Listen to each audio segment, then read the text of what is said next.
Thank you guys so much for joining. We're going to get started with our next panel. Just about, we talked about what's coming, right? But how are we going to build it? And that's really the focus of this next panel here. It's really about enabling Web3 builders and how we can bring this new class into the fold. So I wanted to bring on our panelists for today. We have Robert Wolff from ARM. How's it going, Robert? We have Renat from Protofire and Concord Protocol. And we have Dr. Andreas Freund, technical advisor to Mobi, as well as our very own Simone, who's running a lot of the developer programs here at IoTeX.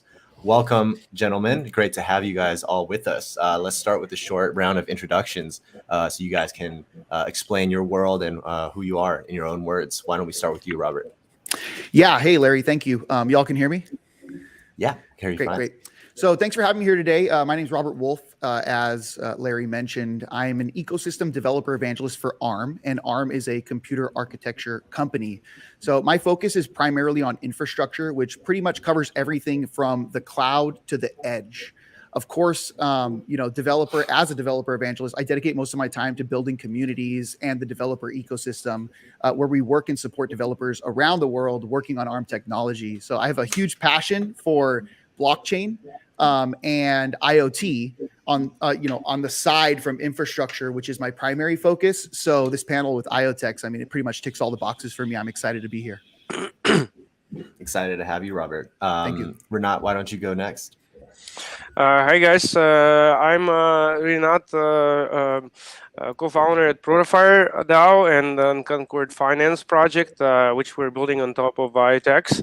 And as I share a lot of things with many people here on the previous panel here, and with Robert, for example, I was part of this group of people who wanted to bring a lot of compute to the edge and data collection and processing. So like 6, 7, 10 years ago, I was working in a space and helped to build early prototypes on fully cloud native Web 2 stack for guys like GE Digital, for example, to process signal data from various types of equipment, right? And have a digital twin actually live next to the device, or maybe even like a trained digital ear can, if you listen to how physical parts move, you can predict a failure with high accuracy, right? I was doing that part, and I was like really waiting for ARMv8 to finally arrive, and we keep waiting and we keep waiting and we keep waiting, and that actually ARMv8 saga was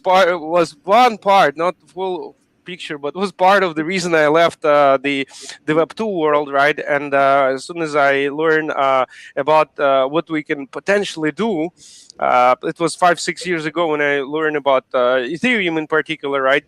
I knew about Bitcoin at the time, but as soon as I got to meet the people in the early Ethereum ecosystem, I quickly realized that I basically want to spend my next 15 years of my life there. And prior to that, I built a relatively successful systems integration company that builds solutions for startups and enterprises like GE, T-Mobiles, Boeing's, U.S. Navy, and so on. So my story is basically about all of us, and I believe that we all do in all crypto blockchain projects. We'll do one thing: we help people capture the majority of value they create. So I'm especially excited to be here with you guys, and I would like to share more details about what we actually are building, what kind of problems we're facing on IoTeX while building it, right, and what opportunities we're seeing ahead. Thank you so much, Renat. Yeah, really excited to dive into especially the DAO aspect of what you guys are doing with Protofire. So thanks for joining. Andreas, why don't you go next? Thank you. Excited to be here. I am the technical advisor for the Mobility Open Blockchain initiative. Amongst others, I also advise as a business and technology advisor startups in the Web3 space, as well as enterprises who want to get into Web3. Mobility obviously is a big IoT space by definition. So this is really, really interesting, and want to focus on how we can leverage the opportunities, while at the same time making sure that people and infrastructure stay safe, and because that is a big deal. I mean, it's like Anoop from the previous panel. We were there when a couple of years ago when we started the Trusted IoT Alliance that has now merged a few years back. So this has been in the making for years, and will still be in the making for years, because one of the big lessons from Web3 is that the end user experience sucks. And until that gets unsucked, there is not going to be any adoption. And with end user, I'm not only mean the end consumer, but also from the enterprise side. When you know that 77% of all hacks are because of misconfigured APIs, you know exactly where things are on the enterprise side, aka not well. Absolutely. No, we're going to dive into all those perspectives throughout the panel, but really excited to hear insights on the user experience side and the enterprise adoption and collaboration piece. But our last panelist here, not a new face to the IoTeX community. Simone, how's it going? Please introduce yourself. Hi, everyone. Can you hear me? Yes. Hear you fine. Mm-hmm. Yeah, great. Hi, everyone. My name is Simone, and similarly to Robert, I manage developer relationships at IoTeX, and I'm responsible for developers' community growth, supporting both established teams to get on board on IoTeX, as well as any developer who wants to start building on IoTeX. And yeah, it's great to be here with you guys. Andreas, nice to meet you. Renat, Robert, nice to see you again. Awesome, guys. So we're going to have an amazing discussion. And, you know, I think the first panel was an amazing context setter for this panel, right? The past panel was all about the macro trends that are making Web3 viable as kind of this next foray of IoT, right? But it doesn't answer the question of how we're actually going to build it, right? And, you know, I love having all of you guys on the panel because you guys are all touching on different segments of builders, right? Renat, you work with Protofire, and you're building some of the components for some of the largest layer 1 blockchains and the biggest dApps in the space. So having that direct relationship with layer 1s and project builders is very fascinating. Robert, you know, you're playing on both the hardware and the software side of things, really enabling people to understand, you know, at the hardware level, how things work and how that could be applied to software. Andreas, you know, even within Mobi, right, a consortium of startups and enterprises that have decided to collaborate and work on standards and work on projects together. That's an entirely other fresh perspective. And finally, Simone, you know, working with a lot of the projects that are building directly on IoTeX, whether they're network-wide services or dApps. So really have a lot of things to cover. But where I want to start first is, you know, the difference between building in Web3 and building in Web2. You know, Andreas mentioned a lot about the user experience for users, but how does the user experience for developers really shake out? And Renat, maybe we can start with you on that question. I would say it's not easy, but the good news is that because of this interoperability, open source nature of it, basically by design, right?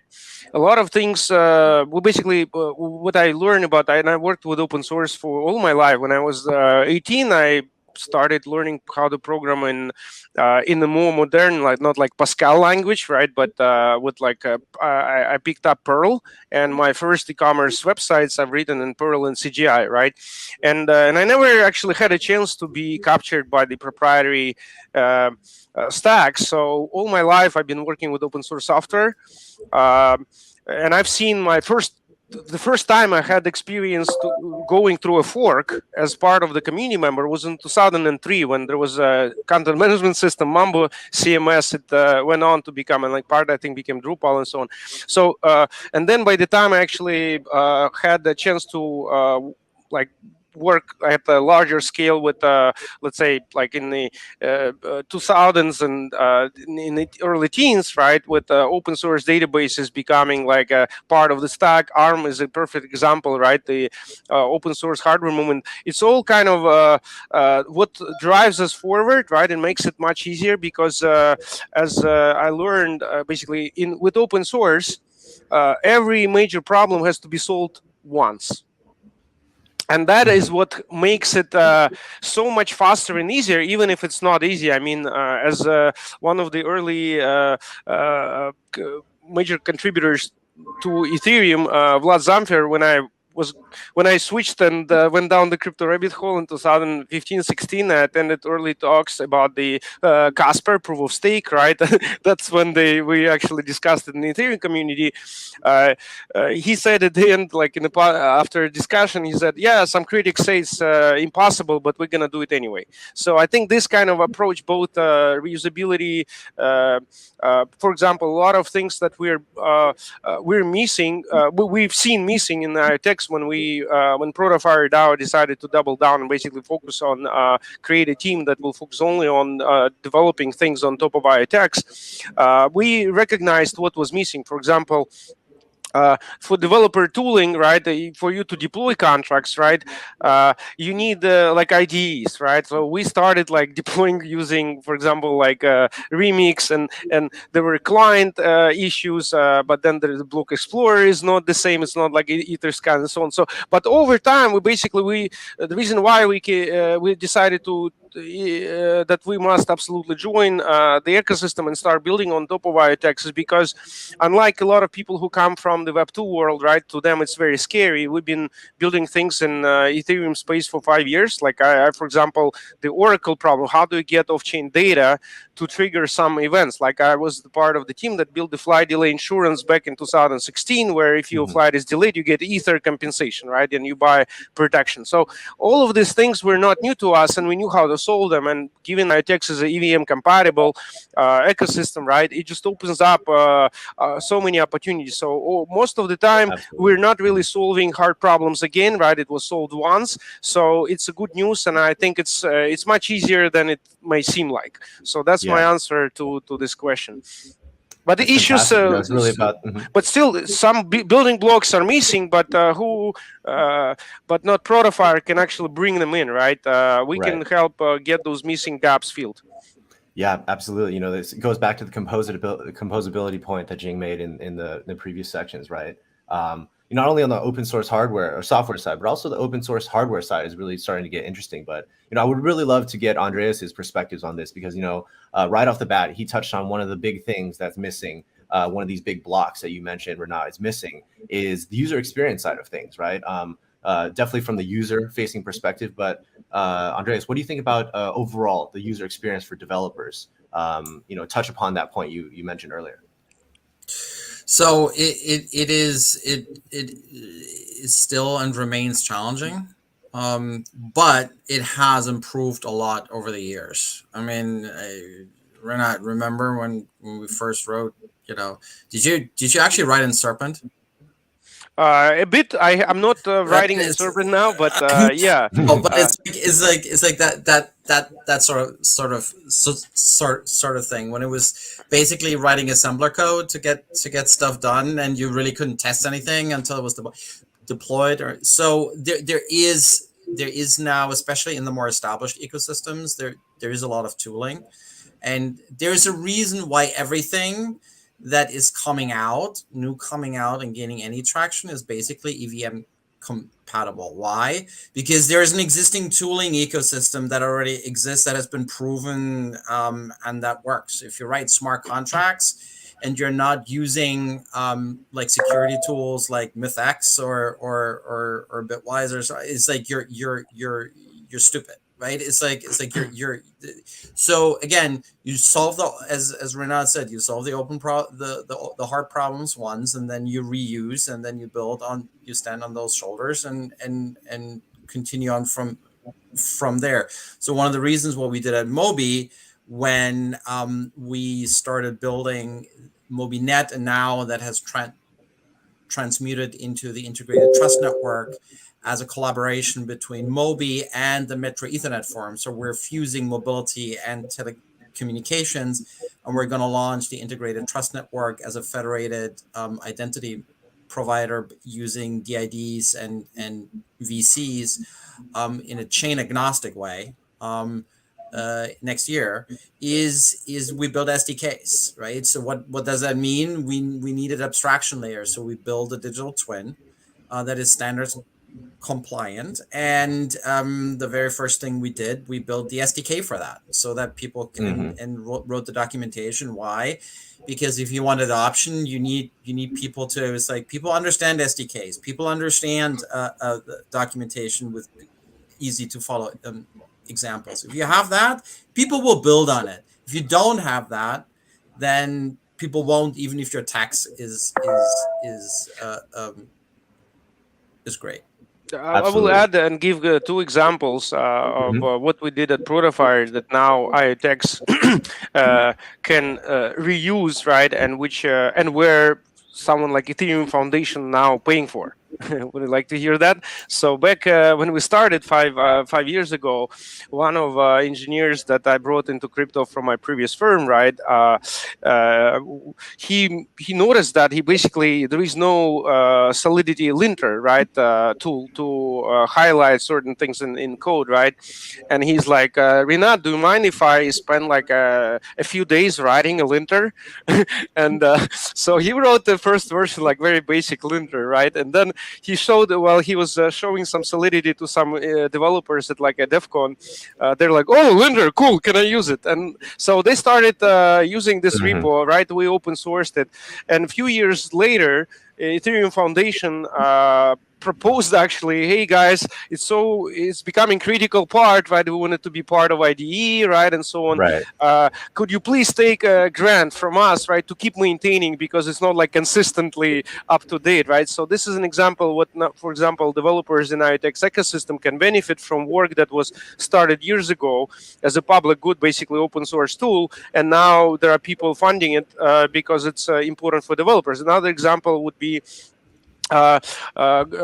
multi-sig wallet. In order for any series application to be deployed, right, for smart contracts, right, for assets to be held, for both the DAOs to deploy something, right, or a number of people to control the deployment of smart contracts, right, or for another use case where, for example, some company is distributing a lot of rewards to users, right, who are, for example, plugging in devices, activating, right, upon activation X amount, upon getting X amount of users, you get more, right.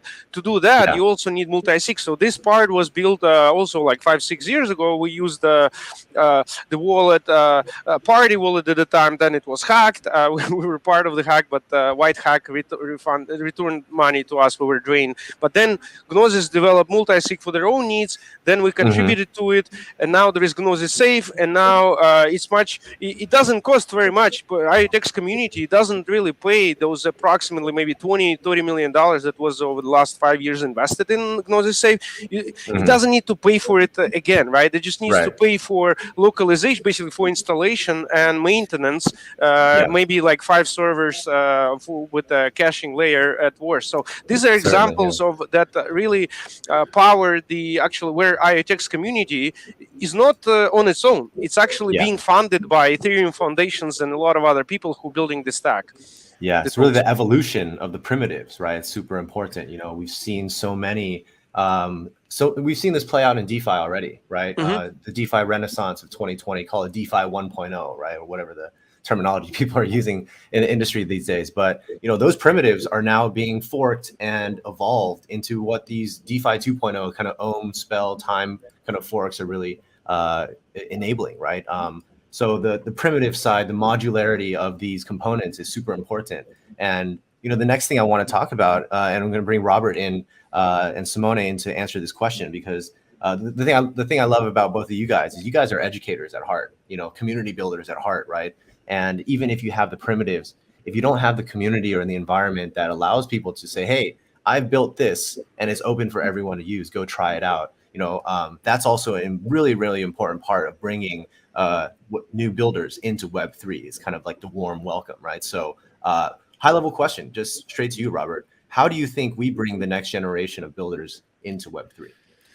So I actually would like to, first of all, kind of add a little bit to what Renat and Please do. Dr. Andreas were saying. So, we look at this developer ecosystem and we get really excited about developers utilizing EVM and being familiar with Solidity. And these folks are able to just transition seamlessly their development that was going on in the Ethereum chain over to IoTeX or other chains per se.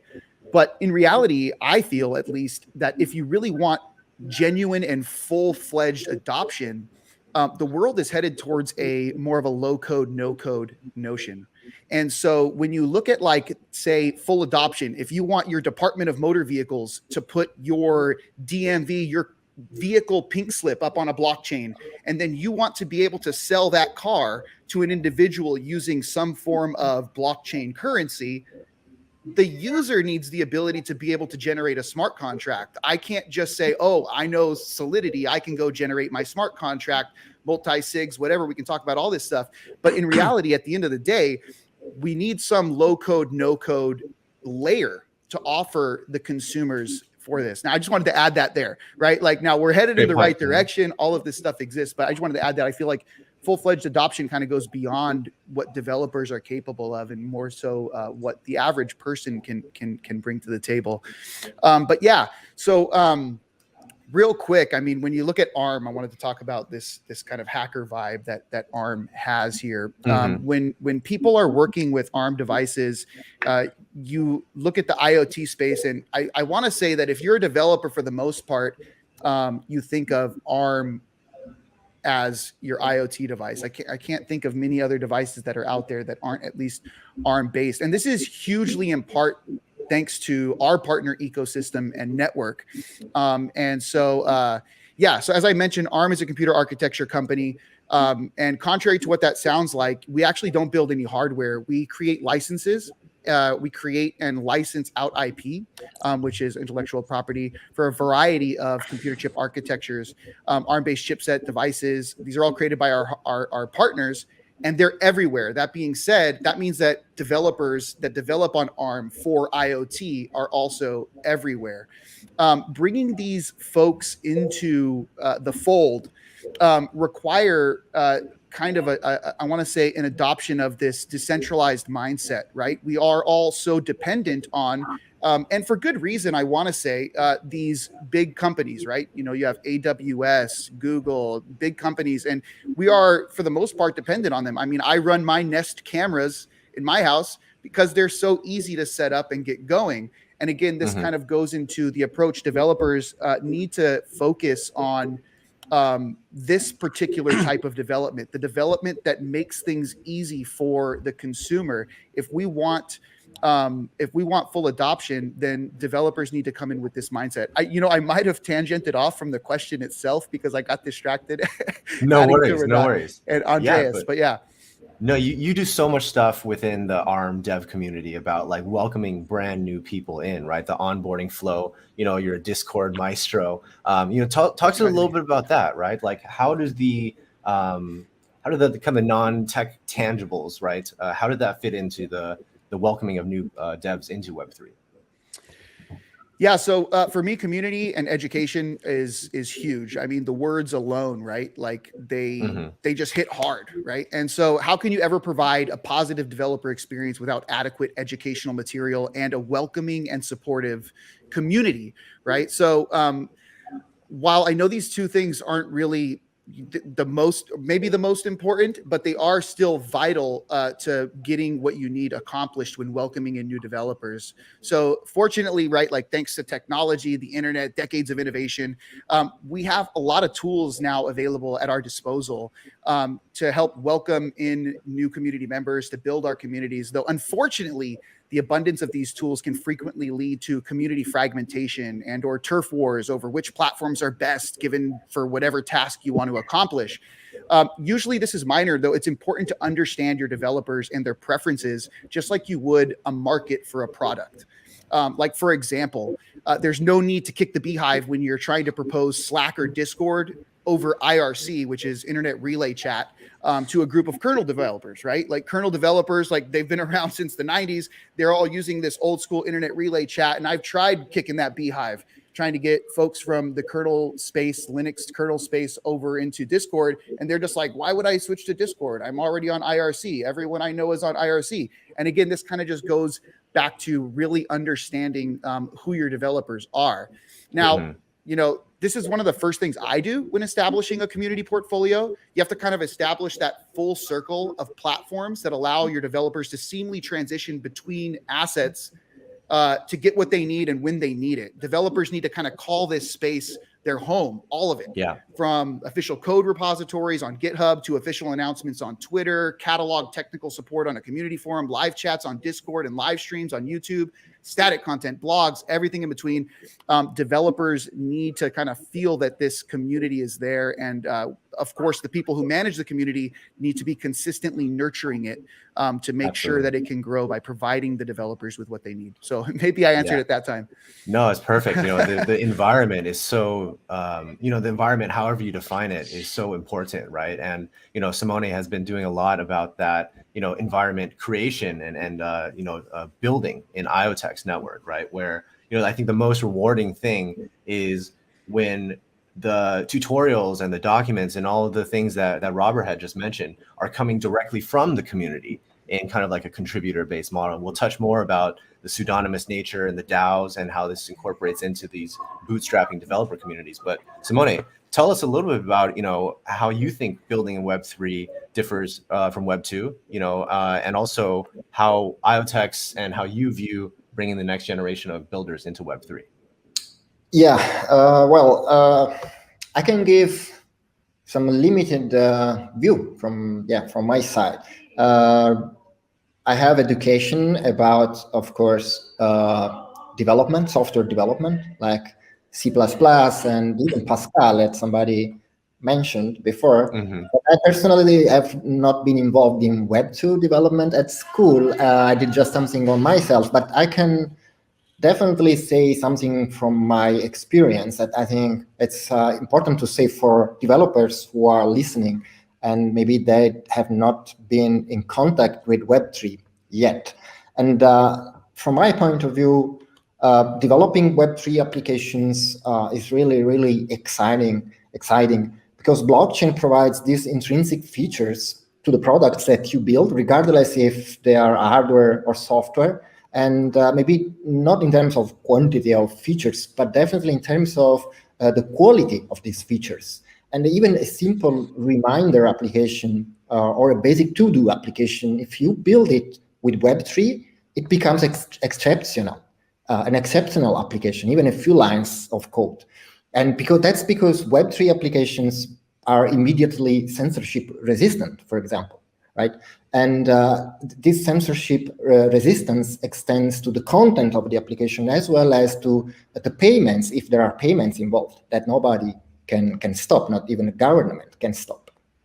And as well as decentralization itself provided by Web3 development gives intrinsic reliability to any product. Even your simple reminder application cannot be taken down by anybody.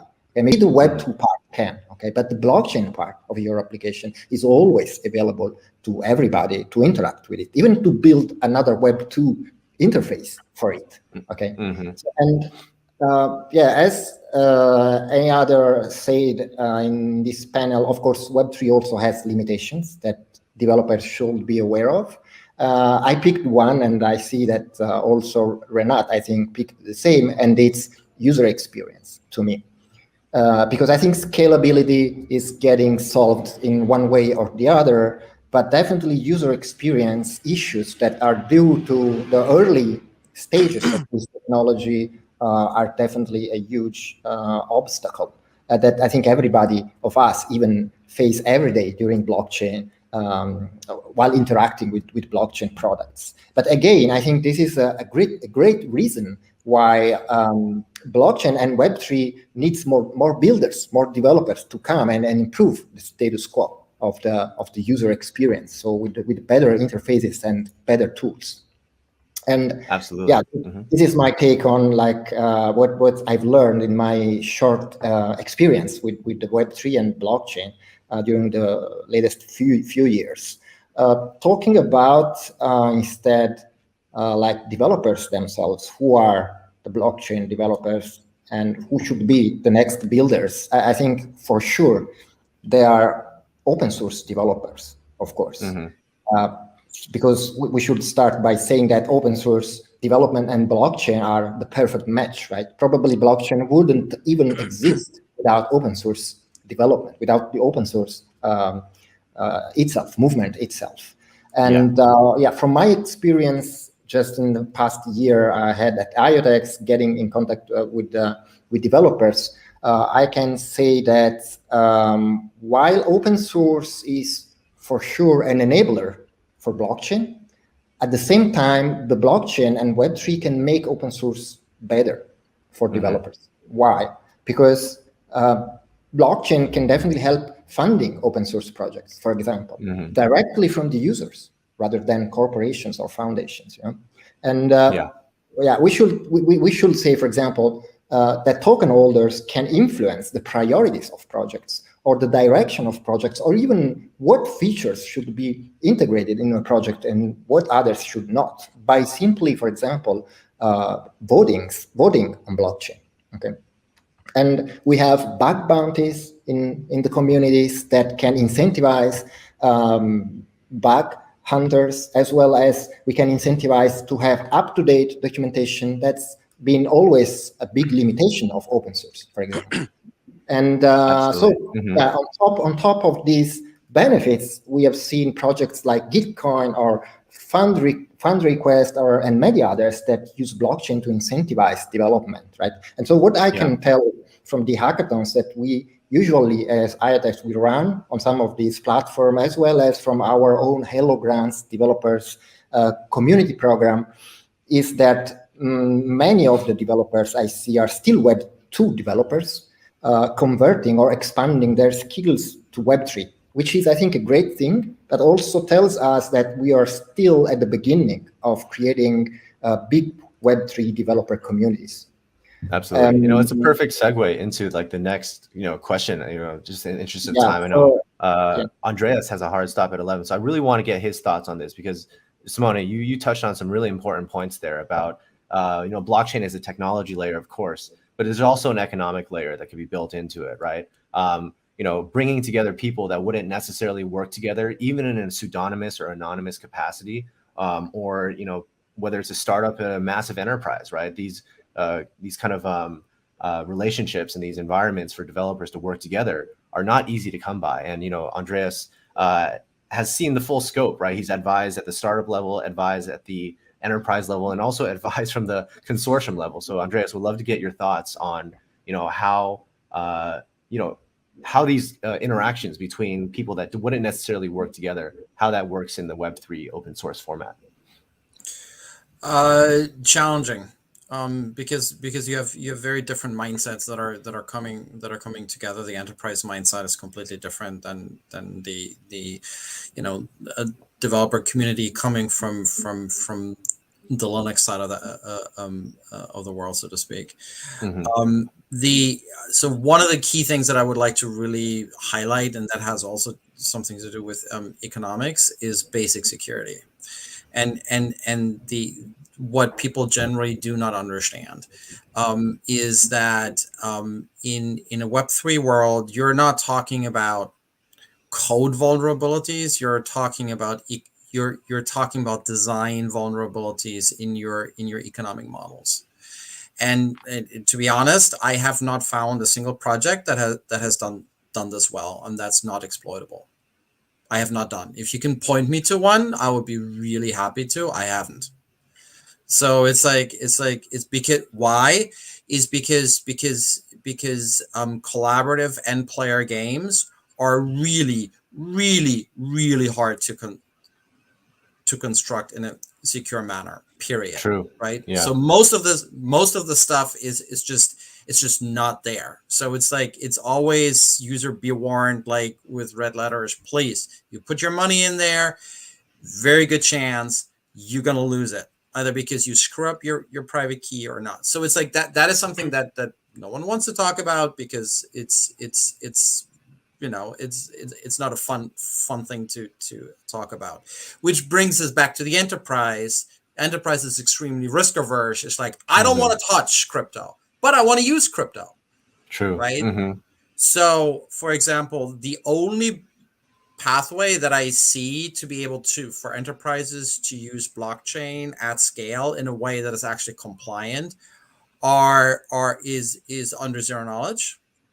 And in fact, using recursive zero knowledge proofs. It's the only way you can do it, because that way you can comply with data localization requirements, with privacy requirements, security requirements. It's like our friends over at NIST. They're it's like getting them to say SECP 256 K1 is NIST compliant.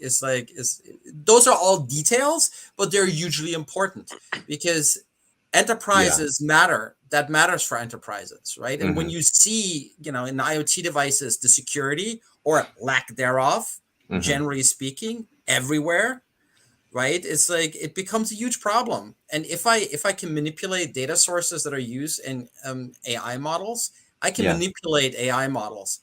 It's like, you really want to know if your Tesla's self-driving module has been compromised with bad data.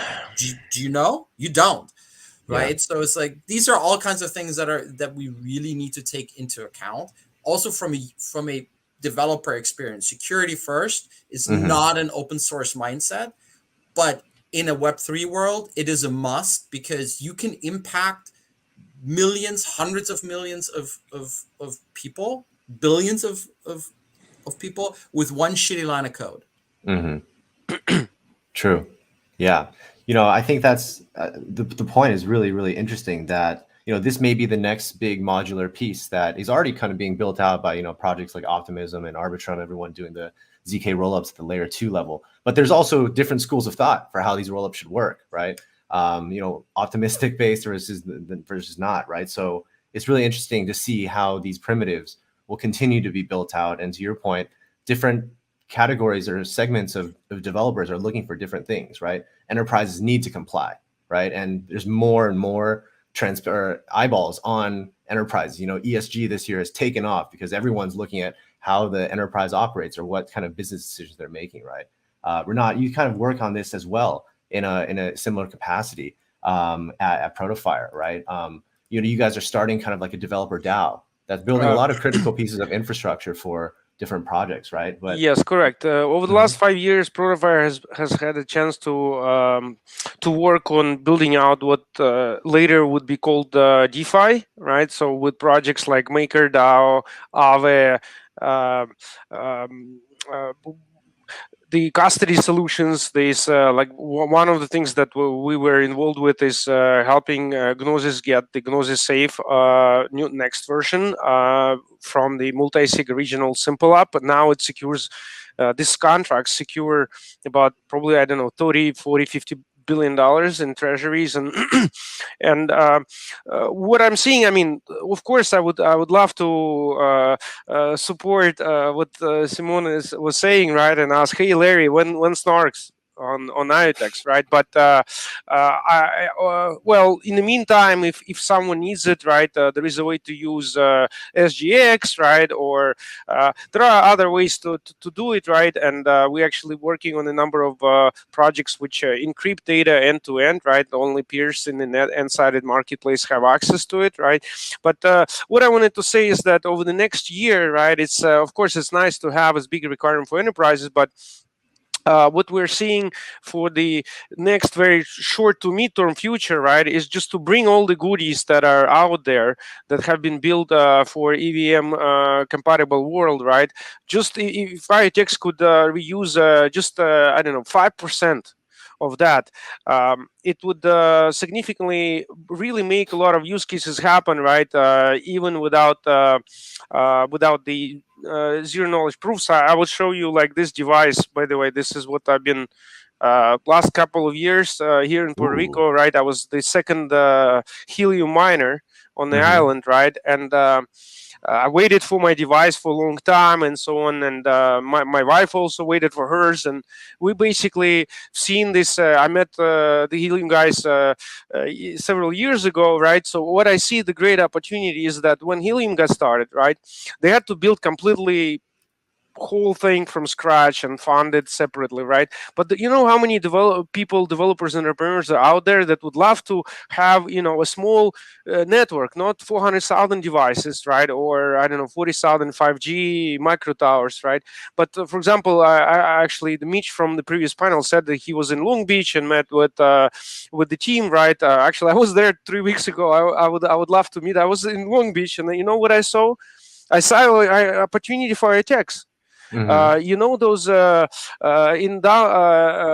is this swans, white swans on a little lake, right? You can rent, right? We were right there. Yeah. And this swan, there is like one person sitting and waiting and does nothing. I mean, why can't it be like a scooter rental, right? It totally could be. And but creating whole thing for just a Long Beach is hard. It's too few devices, but creating a small network of these water bikes, kayaks, and so on, and this is perfect example of what kind of developer can build on IoTeX today and have a perfect economic model aligned to empower a lot of people around the world to open little franchises, right, and operate those water bikes and kayak rentals and a lot of things with the economic model that is exactly the same as with helium, but without incurring the cost of 20, 30, 50 million dollars to fund the whole stack, right? So I see IoTeX as a home for them to come in and get going. Instead of spending millions of dollars, it will cost hundreds of thousands, right? And now they have a new network inside the marketplace where hardware will be bought by operators, right? Where it just I see enormous opportunity for IoTeX. I'm very excited. And ConcordFi, if you want to know what that is, and also have to go to a call where we're putting a multi-sig on HSM Raspberry Pi on ARM, right? I have to be the worker in the field, right? The field calls me. Robert needs to preach, right? But I need to go to work. So, but the Concord project is a project that aims to empower these entrepreneurs building on top of IoTeX with the DeFi goodies. For example, imagine that someone could lock the token that represents ownership of the wallet where cash flows arrive from rental of those water bikes or kayaks, right?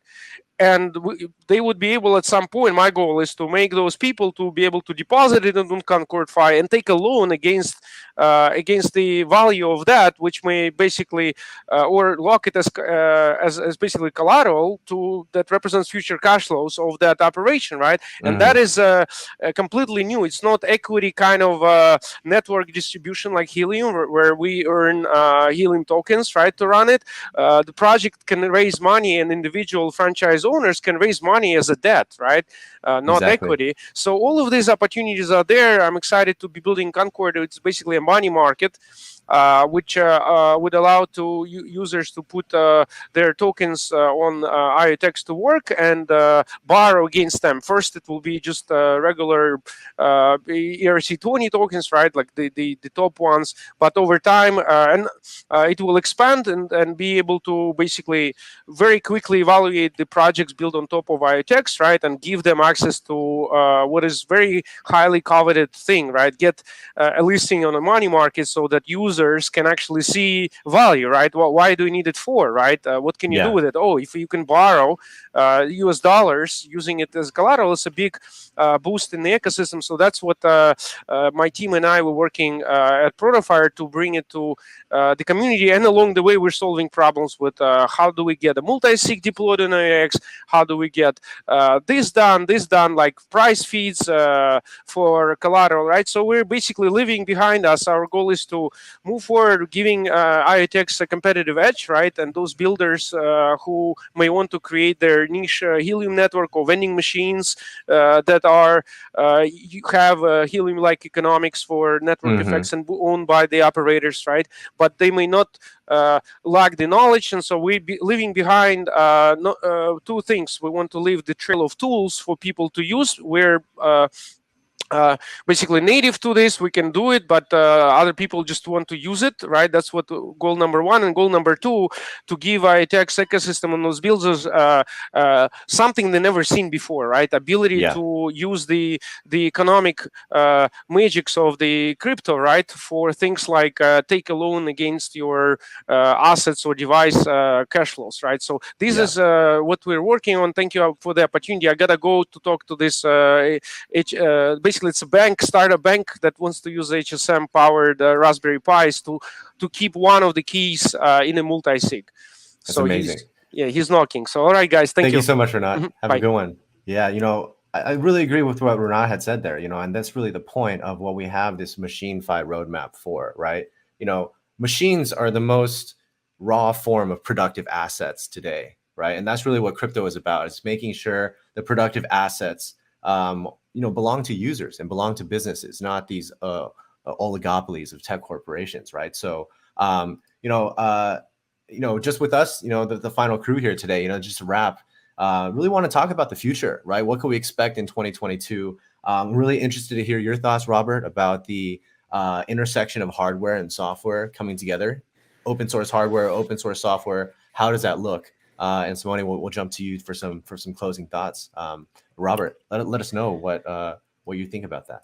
Yeah, excellent. So I think, something that IoTeX, based on just this talk alone so far, what I've noticed is doing very well is around standards. One of the biggest intersections I found for both hardware and software developer communities is around standards. And if we want to create a adoptable Web3, we need to make sure that we are, in fact, participating in the creation of these standards.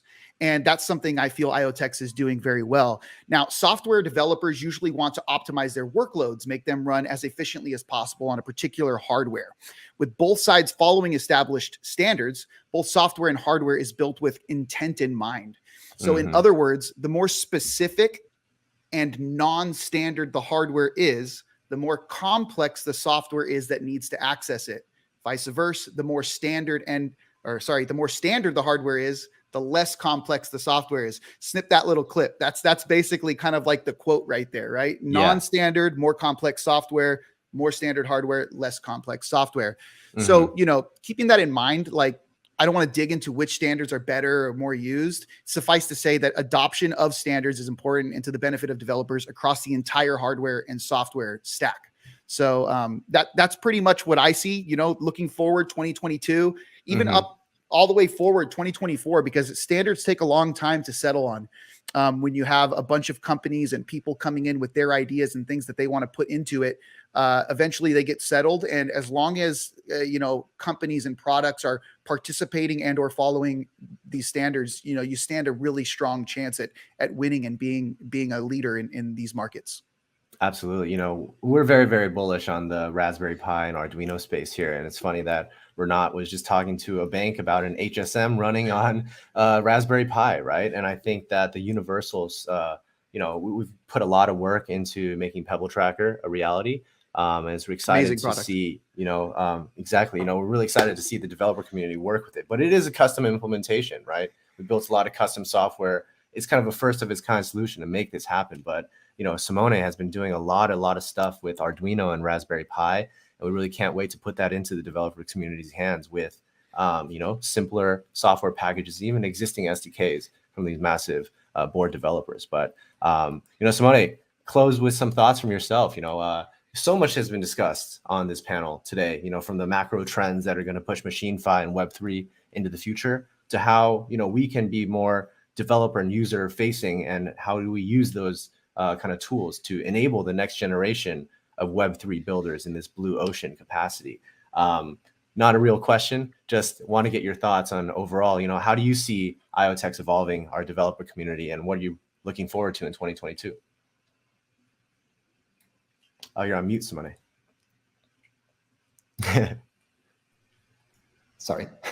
You good? So yeah, I will give some closing thoughts. First of all, that was a great panel.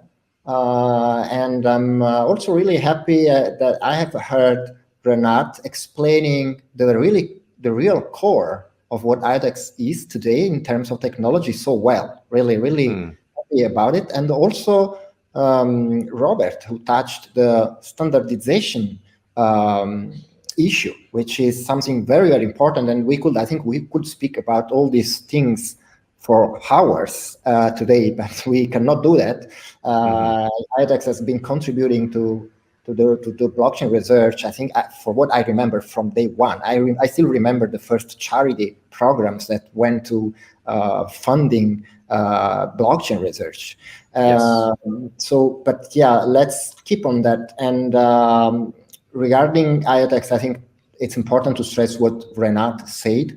IoTeX started from blockchain research, and now it's not only blockchain, but it's an entire multi-layered platform that can eventually enable IoT for the future. And as Renat said, today on IoTeX, you can do what an entire other platform, an entire stack can build for a single application. IoTeX has abstracted the issue in a more general platform that can really host with a few lines of codes any of these applications today, which I think is a great power in the hands of developers. So absolutely. Yeah, I'm not a big fan of pure finance in general, so I don't follow DeFi so much, but only seeing at what the DeFi space built on top of just some assets trusted prices. I can't even imagine what these applications will turn into once they will get access to machine trusted data from the real world. So this DeFi will, in my opinion, it will turn automatically into machine-fi, by getting access to all this volume of trusted data, which is not only price data anymore. And yeah, what I see for the future, I cannot tell. I can only say I'm sure that all these devices, in the most general sense, will be connected to the blockchain in the future. Not sure if this will happen in 2022, but definitely this is going to happen for sure. Yeah, and I'm the first one. I'm happy to be in the first line, seeing what builders are going to build with all this power. Can't agree more. We're just really looking forward to 2022. We say this every year, but like this 2021, just like last year, 2022 was really the setup for our 2021, and our 2021 is now the biggest setup for our 2022, and on and on in perpetuity, right? It's really we talked a lot about bringing people together to collaborate on DApps or services, but layer one blockchains are the biggest DAOs in themselves. I kind of think about, right? So more to come. We could talk for hours exactly. But really want to thank our panelists, Renat and Andreas, that had to drop a little bit early, but also Robert and Simone. Thank you so much for your incredibly thoughtful answers, and we're looking forward to having more of these sessions very soon. Yeah, thank you for your time, Larry. If I could add just one last thing here, please do. Yes. So I'm in the IoTeX Discord server, and you'll find me there under Fixer with 3 X's. You can kind of see my name here, but with 3 X's. If any of you all ever want to just kind of talk about IoTeX, blockchain, cryptocurrency, or ARM, feel free to ping me. I'm always open to talk about that kind of stuff. I love working with developers. There's also possibility for me to get you some hardware maybe in your hands. If you are a developer and you want to develop some IoTeX stuff, go ahead and ping me and maybe we can work something out. Not promising, but maybe we can work something out. So I look forward to working with y'all. I love the openness, and this is really putting what you said into action, right? So everyone join the IoTeX Dev Discord. Find Robert there. His tag is Fixer with how many X's? It's 3 on Discord, but 3 6 on on Twitter. Yeah. Gotcha. Cool. Yeah, thanks so much again, Robert and Simone, for joining. Really appreciate it. Awesome, guys. So that was our session for today. Another amazing set of panelists. We talked about everything on this panel, right? And if you listen to the whole thing, you really understand the direction that we're heading in. Simone said something at the end there that really resonated with me. Everyone at IoTeX here has always believed that in the future, machines will be the biggest users of blockchain. Not only because they're going to outnumber humans by 10 to 1, there's going to be 100 billion machines by 2030 and only about 10 billion humans. But machines, the more I think about it, they're just designed to be run on blockchain, right? Especially those that are tamper-proof. The combination of tamper-proof hardware and tamper-proof software is such a powerful concept, right? And even when we think about DAOs today, decentralized autonomous organizations today are not very decentralized and are not very autonomous. And that's because of the human subjectivity that's also inserted into these DAOs, right? But if you replace humans with unbiased, trusted, tamper-proof, transparent, etc. machines, then these DAOs just become distributed machine networks that are all playing under the same rule set. And this is another topic we can talk about for hours. But really want to thank all the panelists today. Robert Parker from Bright AI, Anoop from AWS, Mitchell from the Consumer Technology Association, Mitch from the IIC, Renat from Protofire, Dr. Andreas Freund from Mobi, and Simone from IoTeX, and of course, Robert from ARM. So, a dynamite panel. And, just to recap something we introduced earlier on, definitely check out our new standard that was initiated by IoTeX about identity of things. It's really going to be a foundational building block for a lot of the concepts that we talked about today.